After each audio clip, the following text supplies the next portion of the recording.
اور نہ ہی ان کو اپنی زندگی میں اس طرح سے آزاد اچھا کروایا گیا. یہ سر جو آپ نے تو ایک الگ سی جو بات کر دی ہے یہ بالکل درست ہے، کیونکہ اس پہ بڑا کہا جاتا ہے کہ 28 مئی کو ظاہر دھماکے کیے، ایٹمی دھماکے، اور پاکستان نے، اور جناب سرخرو ہو گیا پاکستان بھی.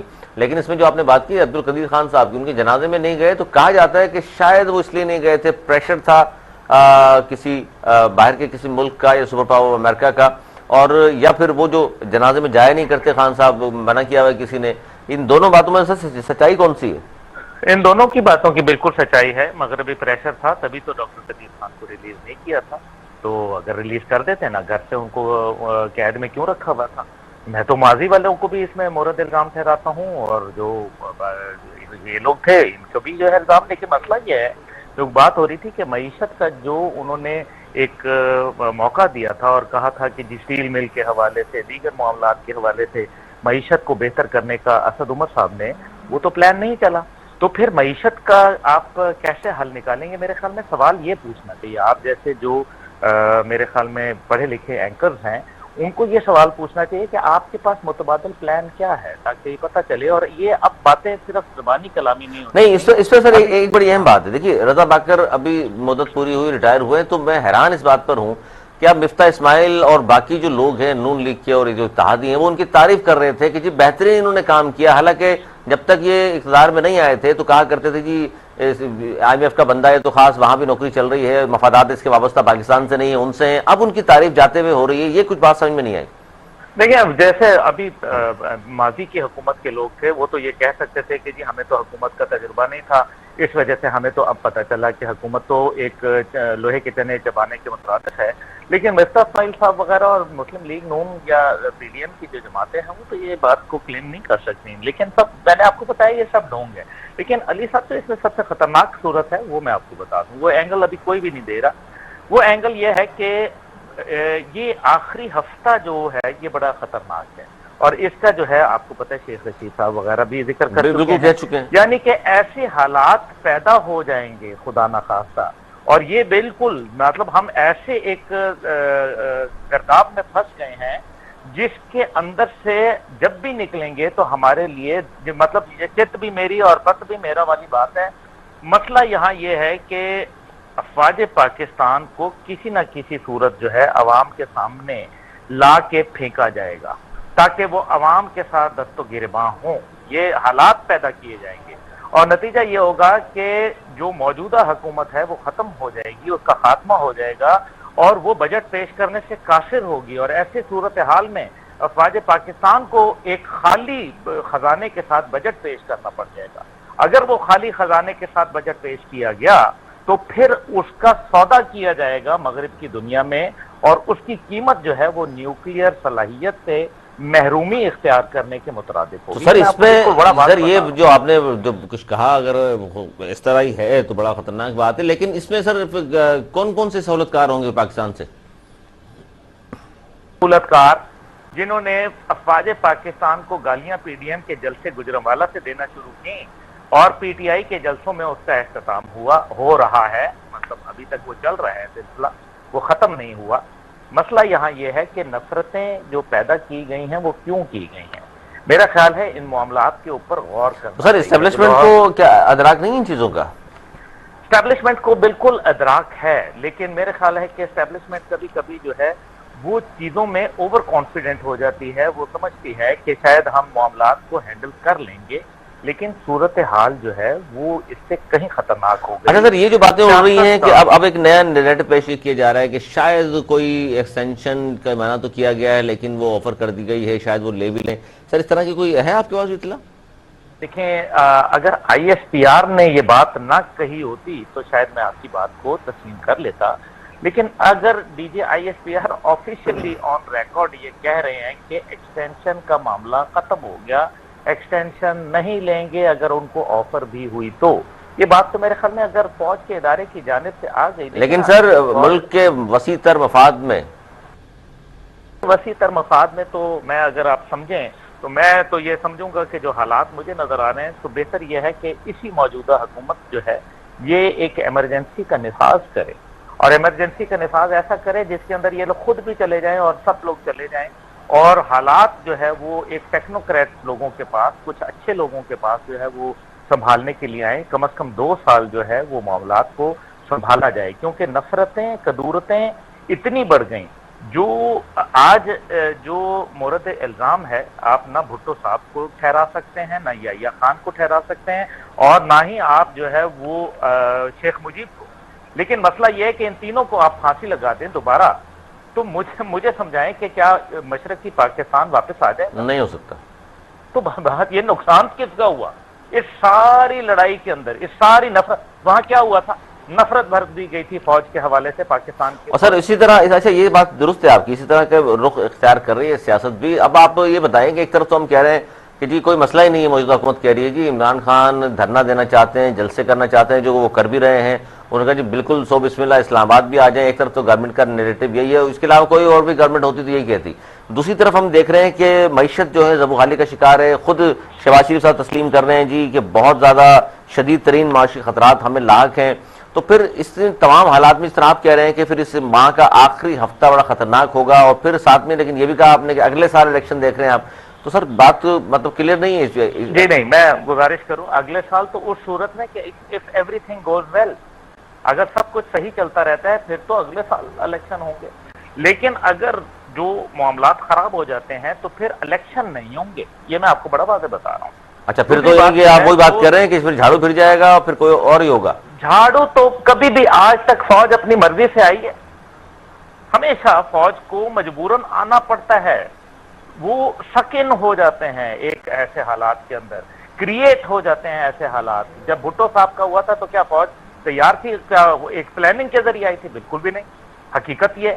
لیکن جو میں ایک اہم بات ضرور علی صاحب آپ کی ناظرین کے لیے، آپ بڑے سیریس اینکر ہیں، دیکھیں جو شیرین مزاری صاحبہ نے خط لکھا ہے یونائٹڈ نیشن کو، اس کی گونج آپ کو بہت دور تک سنائی دے گی اور بہت دیر تک سنائی دے گی.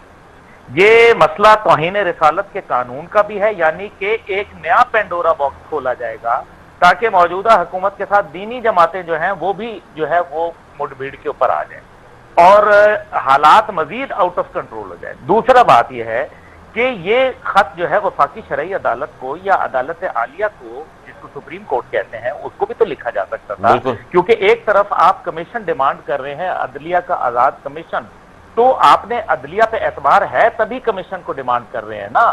تو پھر اس خط کو باہر کے ملکوں میں یونائٹڈ نیشن میں لکھ کے آپ ریاست کو اور اس کے اداروں کو بدنام کرنا چاہتے ہیں. آپ ریاست اور اس کے اداروں کے اوپر عدم اعتماد کرنا چاہتے ہیں اور دنیا کے اندر پاکستان کی جگ ہسائی کر کے یہ ثابت کرنا چاہتے ہیں تاکہ انٹرنیشنل فورسز جو ہیں وہ پاکستان کو معاشی یا دیگر پابندیاں جو ہیں ان کے اوپر عائد کرنے کے لیے یہ دروازہ ہم کھول رہے ہیں.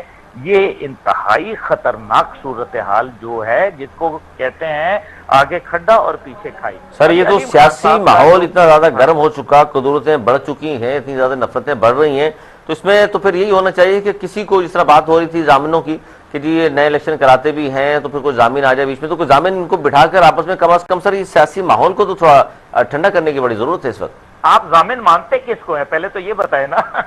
آپ نہیں مانتے سر، ضامن تو وہی ہے. آپ نہیں مانتے، آپ اپوزیشن کو آپ نہیں مانتے. پاکستان میں کوئی ایسی شخصیت جو ہے وہ نہیں رہ گئی جس کو آپ مانتے ہو. سر نہیں سر، ان کو تو سبھی مانتے ہیں، ان کے سامنے تو نہیں کہہ سکتا کوئی ہم نہیں مان رہے ان کو.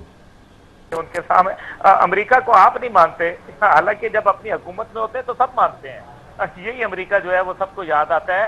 یہی امریکہ سر ابھی بھی سر پریشر اتنا ہے کہ نہ ایمبیسی کے سامنے احتجاج، نہ مردباد کہہ سکتے ہیں، لیکن مانتے نہیں ہیں. سازش انہوں نے کی ہے. سر ایک توقع کیجیے گا، رانا احسان افضل صاحب بھی ہمارے ساتھ موجود ہیں، سینئر رہنما نون لیگ کے. بہت شکریہ رانا صاحب.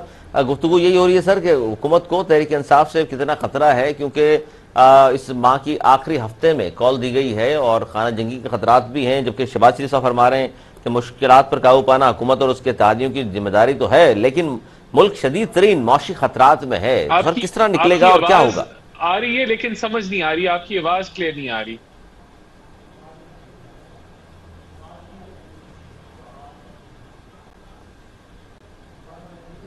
جی رانا صاحب آواز آ رہی ہے میری آپ کو؟ جی آ رہی ہے، ابھی آ رہی ہے. جی رانا صاحب سوال یہی تھا میرا کہ حکومت کو تحریک انصاف سے کتنا خطرہ ہے، کیونکہ اس ماہ کے آخر میں انہوں نے کہا ہے کہ جی وہ آئیں گے اسلام آباد کی جانب، لاکھوں لوگ لے کر، خانہ جنگی کا خطرہ بھی ہے۔ آپ کی آواز آ رہی ہے لیکن سمجھ کچھ نہیں آ رہا، آپ کی آواز ڈسٹورٹڈ آ رہی ہے۔ اچھا دوبارہ تو چلیں، نہیں کوئی مسئلہ، دوبارہ رابطہ کرتے ہیں آپ سے۔ چھوٹا تو مجھے بریک بھی لینا سر، بریک لے لوں، پھر بریک کے بعد پھر یہیں سے آغاز کریں گے کہ ہوگا کیا، کیونکہ تحریک انصاف کا لانگ مارچ حکومت کے لیے کیا بہت بڑا چیلنج ہے یا نہیں ہے، اسی پر بات کریں گے۔ چھوٹے سے بریک کی بات کریں، میں جائیے گا، دیکھتے رہیے الگ خبر پروگرام میں۔ ایک بار پھر خوش آمدید۔ ہمارے ساتھ رانا احسان عبدل صاحب بھی موجود ہیں نون لیگ سے، جبکہ اقبال سان صاحب موجود ہیں، معاون خصوصی وزیر اعلیٰ سندھ پاکستان پیپلز پارٹی سے موجود ہیں، عبداللہ گل صاحب بھی موجود ہیں۔ بریک پہ جانے سے پہلے بات یہ ہو رہی تھی رانا صاحب کہ حکومت کو تحریک انصاف سے کتنا خطرہ یا ان کے لانگ مارچ سے بڑا ایک چیلنج ہوگا، کیونکہ اس ماہ کے آخر میں کہا گیا ہے ان کی جانب سے کہ ہم اسلام آباد کی جانب آئیں گے اور لاکھوں افراد ہوں گے۔ ایک طرف تو یہ صورتحال ہے، اور دوسرا سب سے بڑا چیلنج، جو اس سے بڑا چیلنج، وہ شہباز شریف صاحب نے خود تسلیم کیا کہ ملک شدید ترین معاشی خطرات میں ہے۔ کیا کہیں گے سر؟ دیکھیں، بسم اللہ الرحمن الرحیم، حکومت کو پی ٹی آئی سے کوئی خطرہ نہیں ہے، اور اس کی وجہ یہ ہے کہ یہ ایک جھوٹا بیانیہ عالمی سازش کا لے کے چل رہے ہیں، جو کہ کافی حد تک بے نقاب ہو چکا ہے، اور ان کا جو فین کلب ہے اس کے اندر اور فردر آنے والے ٹائم میں بے نقاب ہو جائے گا۔ دوسرا، ان کو جب کہ الیکشن ہو جائے کہ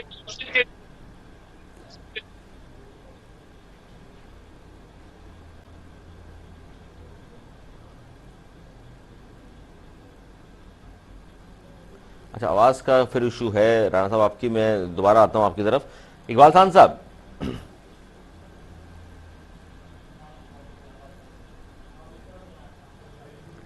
اچھا جی ٹھیک ہے جی، عبداللہ گل صاحب تو موجود ہیں ہمارے ساتھ، اور ان سے ہم بات کر رہے تھے۔ بڑی اہم انہوں نے جو خطرے کی نشاندہی کی ہے وہ بڑا ظاہر ہے، اس وقت جو صورتحال ہے پورے پاکستان کی اگر میں بات کروں، وہ ظاہر مشکل تو ہے، اس گورنمنٹ مشکلات میں تو ہے یہ گورنمنٹ، لیکن خطے میں بھی جو صورتحال ہے وہ بھی بڑی اس وقت بڑی خطرناک قسم کی ہے۔